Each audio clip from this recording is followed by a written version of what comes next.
فروغ پانے والی چیزیں کم نظر آتی ہیں، اور اس کے بنیادی ریزن پر، سبب پر جب ہم غور کرنے کی کوشش کریں گے تو ہمیں نظر آئے گا کہ شاید یہ قرب قیامت ہے کہ گفتار میں تو تاثیر رہ گئی ہے، کردار نہیں رہ گیا۔ بے شک بے شک، یہی بات پیغمبر اسلام کا فرمان ہے کہ کام کے لوگوں کی تعداد کم نہیں ہوگی، 100 اونٹوں کی قطار کھڑی ہے، سواری کے لائق ایک بھی نہیں ہے۔ پیغمبر اسلام فرمائی ہے، اور سچائی بھی یہی ہے۔ جبہ و دستار کے نام پر ایک تعداد نظر آتی ہے، لیکن کام کے لوگ کم نظر آتے ہیں۔ اور اس حدیث پاک کے مطابق ہمیں اپنا آئینہ صاف طور پر دیکھنا چاہیے کہ ہم نے اگر اس زمین پر جنم لیا ہے تو وفات پانے سے پہلے کیا ہم نے اللہ کی مخلوق کو کوئی فیض پہنچایا یا نہیں، یا ہمارا وجود کوئی کام کا وجود تھا یا صرف سروں کی گنتی میں شمار ہونے کے لائق تھا۔ عزیز دوستو، یہ ہم سب کو اپنے آپ سے محاسبہ کرنا چاہیے۔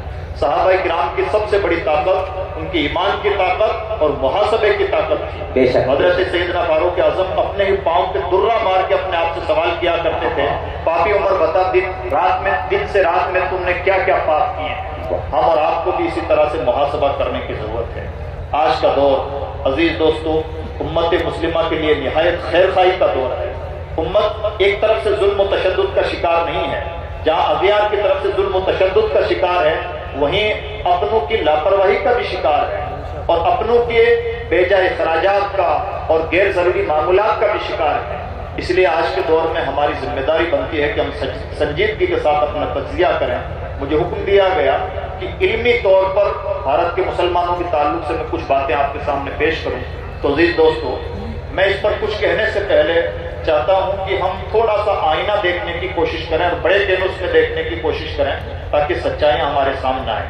2006 میں بھارت کی گورنمنٹ نے ایک رپورٹ تیار کروائی بڑی محنتوں کے بعد اور ایک لمبے چوڑے خرچ کے بعد میں وہ رپورٹ 2006 میں پبلش ہوئی۔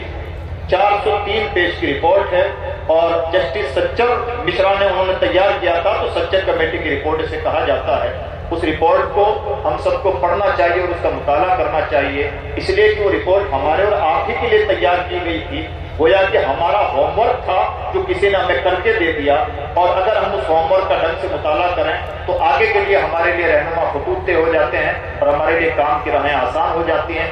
خاص طور پر اگر اپنی زندگی میں بھارت کی سرزمین پر کوئی انسان اچھا کام کرنا چاہتا ہے تو اسے اس رپورٹ کا اس لیے بھی مطالعہ کرنا چاہیے کہ سامنے آئے کہ بھارت کے مسلمانوں کو کس قسم کے کاموں کی ضرورت ہے، اور کون سے کام مسلمانوں کی ترجیحات میں شامل ہونے ہیں، اور کون سے کام ہیں جو مسلمانوں کی فی الوقت ترجیحات میں ہیں لیکن حقیقت میں مسلمانوں کی ترجیحات میں نہیں ہونے چاہیے۔ تو عزیز دوستو، بھارت کے سچر کمیٹی کی رپورٹ کے اکارڈنگ بھارت کے مسلمانوں کی 2 سب سے بڑی اور بنیادی ضرورتیں ہیں۔ پہلی ضرورت کا نام ہے تعلیم، اور دوسری ضرورت کا نام ہے تجارت۔ بھارت کے مسلمانوں کی 2 بڑی ضرورتیں ہیں، پہلی ضرورت ہے تعلیم اور دوسری ضرورت ہے معاشی طور پر بھارت کے مسلمانوں کو طاقتور بنانا۔ یہ وہ باتیں ہیں جس کا تعلق مارکیٹ سے ہے، بازار سے ہے۔ ہم کتنے پرہیزگار ہیں اور کتنے بدکار ہیں، یہ ہماری قبر کا انٹرنل ایشو ہے۔ اللہ کے بارگاہ میں جواب ہوگا، سوال ہوگا ہم سے، لیکن اس مارکیٹ میں جس میں ہم جی رہے ہیں، جہاں ڈیموکریسی ہے، جہاں پر جمہوریت ہے، ایسے کسی بھی ملک میں اپنے آپ کو اوپر لانے کے لیے بھارت کی گورنمنٹ کے اکارڈنگ جو سروے ہوا، اس سروے میں 2 باتیں سامنے نکل کے آئیں کہ بھارت کا مسلمان ان 2 میدانوں میں پیچھے ہے، اور اگر بھارت کا مسلمان کچھ کرنا چاہتا ہے تو اسے چاہیے کہ انہی 2 محاذوں پر سیریسلی محنت کرے۔ وجہ یہ ہے کہ بھارت، یہ دونوں کی دونوں چیزیں آپس میں گتھم گتھا ہیں، جڑی ہوئی ہیں۔ بھارت کا مسلمان تعلیم میں اس لیے کمزور ہے کہ وہ غریب ہے، اور اس لیے غریب ہے کہ وہ تعلیم میں پیچھے ہے۔ لہٰذا اگر ہم چاہتے ہیں کہ یہاں کے لوگوں کے لیے کچھ کریں تو ہمیں ان 2 محاذوں پر کام کرنا چاہیے۔ یہ ہر سمجھدار آدمی کی چوائس ہونا چاہیے اور میدان عمل کی پہلی ترجیح ہونی چاہیے۔ ہم بارہا دیکھتے ہیں کہ لوگ بہت ساری چیزوں سے فارغ ہونے کے بعد میں بھی اس بات کے لیے پریشان رہتے ہیں کہ ہمیں کیا کرنا چاہیے اور کیا نہیں کرنا چاہیے۔ تو اس سلسلے میں یہ 2 کام پکڑ لیں، یہ بھارت کے مسلمانوں کی اہم ترین ضرورتیں ہیں۔ اب ان دونوں کاموں کا بھی مطلب سمجھیں۔ تعلیم میں کام کرنے کا مطلب یہ ہے کہ بھارت کے مسلمانوں کو تعلیمی طور پر، یہاں پر تعلیم کی جو بات ہو رہی ہے وہ تعلیم کی بات ہو رہی ہے ماڈرن تعلیم کی، اس کے بعد ہم بات کریں گے دینی تعلیم کی۔ بھارت کے مسلمانوں کو تعلیمی طور پر جو کام کرنا چاہیے وہ اسکولنگ پر محنت کرنی چاہیے، یعنی ہمارے اچھے انگلش میڈیم کوالٹی ایجوکیشن دینے والے اسکول ہونے چاہیے۔ یہ سچر کمیٹی کی رپورٹ کا تقاضا ہے، اور اس کی وجہ کیا ہے؟ اس کی تفصیل یہ ہے کہ بھارت کے 100 مسلمان بچوں میں سے 96 بچے وہ ہیں جو اسکولوں کا رخ کرتے ہیں، اور 4 بچے وہ ہیں جو آج کی تاریخ میں بھی اسکولوں کا چہرہ نہیں دیکھتے۔ اس زمانے میں ہمیں لگتا ہے کہ اب تو پڑھائی بڑی عام ہو گئی ہے، ہر کوئی پڑھ لکھ گیا ہے، اس زمانے میں بھی 4 بچے ایسے ہیں جنہیں پڑھنا لکھنا نہیں آتا، اور جو 96 بچے اسکول جاتے ہیں ان 96 بچوں کا حال یہ ہے کہ وہ 12 تک پہنچنے کے بعد کالج لیول تک پہنچتے وہ 96 بچے کم ہوتے رہتے ہیں، 96 بچے گرتے 12 سے 12.5 بچتے ہیں۔ یہ ہے بھارت کے مسلمانوں کا ڈراپ آؤٹ ریٹ، اس کو ڈراپ آؤٹ بولتے ہیں، یعنی بیچ میں اسکول چھوڑنے والے بچے سب سے زیادہ مسلم بچے ہوتے ہیں۔ اب جو 12 سے 12.5 بچے ہیں، وہی بچے جب گورنمنٹ جاب تک پہنچتے ہیں تو تقریباً 3.5-4% بچتے ہیں۔ پھر کئی مرتبہ ہمیں شکوہ ہوتا ہے کہ ہمیں گورنمنٹ جاب نہیں ملتی۔ سچی بات تو یہ ہے کہ گورنمنٹ جاب کی لائن میں ہم کھڑے بھی بہت کم تعداد میں ہیں، ہمارا شکوے کا حق نہیں بنتا۔ اور جب 12 سے 12.5 بچے ہمارے کالج لیول تک پہنچ پا رہے ہیں تو ہمیں کالجز کی ضرورت نہیں ہے، ہمیں یونیورسٹیز کی ضرورت نہیں ہے، بلکہ 12 سے لے کے 96 تک یہ جو بیچ میں بہت بڑا گیپ ہے، اس گیپ کو کور کرنے کی ضرورت ہے۔ یعنی ہمیں کالج اور یونیورسٹیز کی ضرورت نہیں ہے بلکہ اسکولوں کی ضرورت ہے، اور اس کے لیے بہترین ماڈل کے طور پر ہمیں جس چیز کو کاپی کرنا چاہیے وہ عیسائیوں کا ایجوکیشنل ماڈل ہے۔ عیسائیوں کے یونیورسٹی آپ کو عیسائیوں کی نظر نہیں آئے گی، عیسائیوں کے کالجز بہت کم مقدار میں نظر آئیں گے، اور عیسائیوں کے اسکول آپ کو بہت زیادہ مقدار میں نظر آئیں گے، اور جہاں بھی نظر آئیں گے انہوں نے اپنا اسٹینڈرڈ برقرار رکھا ہے، کہیں پر بھی کوالٹی میں انہوں نے کوئی سمجھوتا نہیں کیا۔ یعنی صرف اسکولوں سے بھی کام نہیں چلنا ہے، اسکولیں بھی وہ ہونی چاہیے جس میں کوالٹی۔ یہ بھارت کے مسلمانوں کی پہلی ترجیح ہے، پہلی ضرورت ہے، اور اس پہلی ضرورت کی کامیاب تشریح ہے۔ عزیز دوستو، اس کے ساتھ ساتھ تعلیمی طور پر ہم اپنے گھر کے اندر جھانک کے دیکھیں تو ہمیں جس چیز کی بہت زیادہ ضرورت ہے وہ ہے کامیاب مکتب۔ مجھے کئی مرتبہ لگتا ہے کہ کامیاب دارالعلوم سے بھی زیادہ جس چیز کی ضرورت ہے، جو گھر گھر کی ضرورت ہے، محلے محلے کی ضرورت ہے، مسجد مسجد کی ضرورت ہے، وہ ہے کامیاب مکتب۔ ایسے مکاتب جہاں پر قرآن پاک صحیح طور پر پڑھایا جاتا ہو اور عقائد کو ٹھیک ٹھاک سنوار دیا جاتا ہو۔ آج جب ہمارے نوجوان بچے کسی ایرے گیرے سوشل میڈیا کے آدمی کے فالوور بن جاتے ہیں اور اس کی فیک فالوورنگ میں شمار ہو جاتے ہیں، اس وقت ہمیں بہت افسوس ہوتا ہے کہ ہماری گود میں پلنے والا بچہ آج فلاں کا فالوور بن گیا۔ سوال یہ ہے کہ آپ کی گود میں پلتے ہوئے آپ نے اس کا عقیدہ درست کرنے کی کتنی کوششیں کی، اور اس وقت عقیدہ سنوارنے کے لیے ہم نے کون سا سلیبس بنایا، کون سی اسٹریٹجی تھی، اور کون سی کامیاب محنتیں کی۔ کامیاب محنتیں جب تک گراؤنڈ لیول پر نہیں ہوتی تب تک کوئی کامیاب رزلٹ بھی نہیں آتا۔ یہ بات حافظ ملت کو اس میں کہنا اس لیے بنتا ہے کہ حافظ ملت 100% کام کی مشین تھے، کام کو پسند کرتے تھے، بلکہ ان کی زبان سے نکلنے والے بول بھی نہایت کامیاب بول ہوا کرتے تھے۔ کہا جائے کام کے آدمی بنو، کام ہی تمہیں معزز بناتا ہے۔ اور سب سے زیادہ بڑی محرومی انسان کی ہے کہ وہ وقت برباد کرے۔ جس آدمی کے کوٹیشن اتنا بڑے ہوں اس آدمی کا ویژن بھی بہت بڑا ہوتا، اور اس ویژن کو آج ہم اس علمی شہر کی شکل میں دیکھ سکتے ہیں۔ جب آدمی بڑا ہوتا ہے تو اپنی فکر سے بڑا ہوتا ہے، پھر اس کا عمل بڑا ہوتا ہے، پھر اس کے اثرات بڑے ہوتے ہیں، ڈائریکٹ کسی کے اثرات بڑے نہیں ہوتے۔ حافظ ملت نے گراؤنڈ لیول پر محنت کی، اپنی فکر سے محنت کی، پھر عملی طور پر محنت کی، تب جا کے اس کے اثرات محسوس ہو رہے ہیں۔ جب اس طرح سے محنتیں کی جاتی ہیں تو رزلٹ ضرور آتا ہے۔ ہم اپنے آپ کو جذباتی مزاجوں سے نکالیں اور پریکٹیکل انسان بنانے کی کوشش کریں۔ ہمیں نہ کوئی شکووں کی ضرورت پیش آئے گی اور نہ ہی کوئی رونا رونے کی نوبت آئے گی، لیکن رونا رونے سے کبھی بھی مسائل کا حل نہیں ہوتا، شکوے کرنے سے مسائل کا حل نہیں ہوتا ہے۔ کام کا انسان بننے سے ہی کام کے مسائل حل ہوتے ہیں۔ یہ بات ہمیں گانٹ باندھ کے رکھنی ہوگی، اور بطور خاص نوجوان علماء سے گزارش ہے کہ گفتار سے زیادہ اپنے کردار پر محنت کریں، اس لیے کہ کردار اور کام ہی انسان کو معزز بناتا ہے۔ یہ حافظ ملت کا کوٹیشن بھی ہے اور 100% پریکٹیکل سچائی بھی ہے۔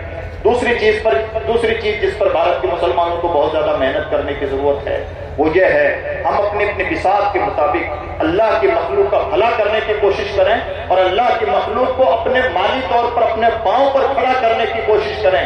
یعنی ہمیں کوشش کرنی چاہیے کہ ہمارے زیادہ سے زیادہ لوگ روزگار سے وابستہ ہوں، معزز روزگار سے وابستہ ہوں، بزنس سے وابستہ ہوں۔ اور یہ افسوس کی بات ہے کہ آج کے دور میں ہمیں بزنس سے وابستہ ہونے کی اپیلیں کرنی پڑ رہی ہیں، اس نبی کی قوم سے, اس نبی کی امت سے جس نبی نے 12 سال کی عمر میں اپنے چچا ابو طالب کے ساتھ ایکسپورٹ اور امپورٹ کا کام کیا ہے. 12 سال کی عمر میں جو پیغمبر سیریا کی سرزمین پر جا کر ایکسپورٹ امپورٹ کا کام کرتا ہو, اگر اس نبی کی ماننے والی امت بزنس کی اور تجارت کی اہمیت نہیں سمجھتی تو پتا چلا کہ ابھی نبی کے ویژن کو سمجھنے میں بھی امت نے کوتاہی کی. اس لیے ہمیں اپنے مائنڈ کو بزنس مائنڈ بنانا ہوگا, اپنے ذہن کو تجارتی ذہن بنانا ہوگا. یہ امت مسلمہ کی اہم ترین ذمہ داریوں میں سے ہے, اور اس کے لیے ضروری ہے کہ ہم پریکٹیکل طور پر بھی بزنس کریں, تاکہ جو چھوٹے چھوٹے شکوے رہتے ہیں, جو حسد کی بیماریاں اور طرح طرح کی بیماریاں ہمیں نظر آتی ہیں, عام طور پر یہ بیماریاں دال روٹی کی بیماریاں ہوتی ہیں. اگر ہم نے اپنے آپ کو ان بیماریوں سے اوپر مالی طور پر مضبوط کر لیا تو ان بیماریوں سے بھی نجات ملے گی, امت کی بھلائی کا کام بھی کر پائیں گے, اور ہم اپنے سینوں کو بھی کشادہ رکھ پائیں گے, اور بہت ساری باطنی بیماریوں سے محفوظ رکھ پائیں گے. ہمارے بزرگان دین نے یہ کام کر کے دیا ہے.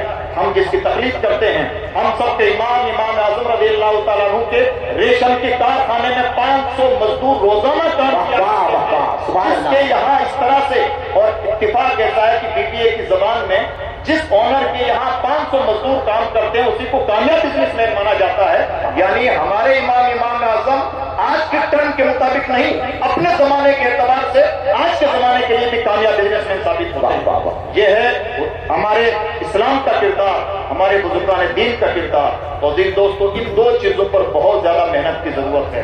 اور تیسری چیز جس پر بہت زیادہ محنت کی ضرورت ہے وہ ہم اپنے آپ کو روحانی طور پر مضبوط کریں, اپنے آپ کو باطنی بیماریوں سے پاک کرنے کی کوشش کریں. اور اس کے لیے ہمیں جو بھی مناسب تدبیر سجھائے دے وہ تدبیر ضرور اپنائیں.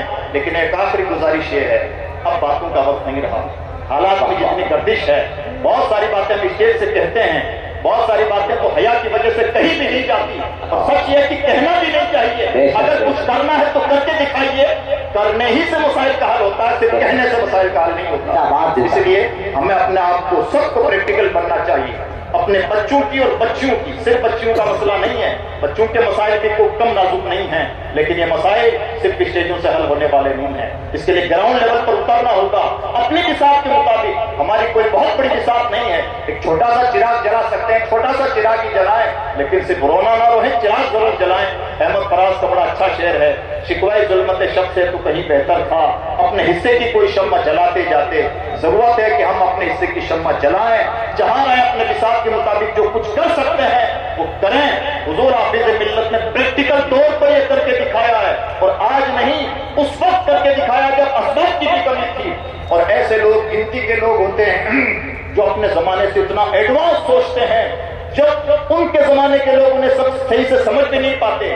لوگوں کو لگتا تھا کہ جنگل میں ادارہ کیوں بنا رہے ہیں, کون وہاں جا کے رہے گا, ایسا بھی کوئی ادارے ہوتے ہیں کیا. جب دنیا یہ سوچتی تھی, جب 50 سال اور 60 سال اور 100 سال ایڈوانس آدمی وہ کر رہا ہے جو اس وقت کے زمانے کو نہیں سمجھ میں آتا تھا, اور آج کا زمانہ اسے سلام ٹھوکنے کے لیے مجبور ہے. ہر ایڈوانس لیول کے انسان کا یہی کام ہوتا ہے. لیکن حدیث پاک کے مطابق ایسے لوگ 100 میں سے 1 ہوتے ہیں.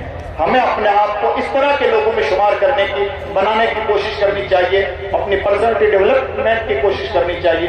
میں امید کرتا ہوں کہ انشاءاللہ ایسا کریں گے. اللہ توفیق عطا فرمائے. لا الہ الا اللہ محمد رسول اللہ. السلام علیکم ورحمۃ اللہ وبرکاتہ. ماشاءاللہ. خالد ایوب شیرانی آباد راجستھان سے بہت ہی جامع, بہت ہی معتبر آپ تقریر سماعت کر رہے تھے. آج کے اسی حافظ ملت کی تقریب کا میں اگر کوئی پیغام آپ کی سماعتوں میں محفوظ نہ رہ سکے, اگر صرف یہی محفوظ رہ جائے تب بھی اس پر عمل کر لیا جائے تو آپ کی دنیا بھی کامیاب ہو جائے گی, آخرت بھی کامیاب ہو جائے گی.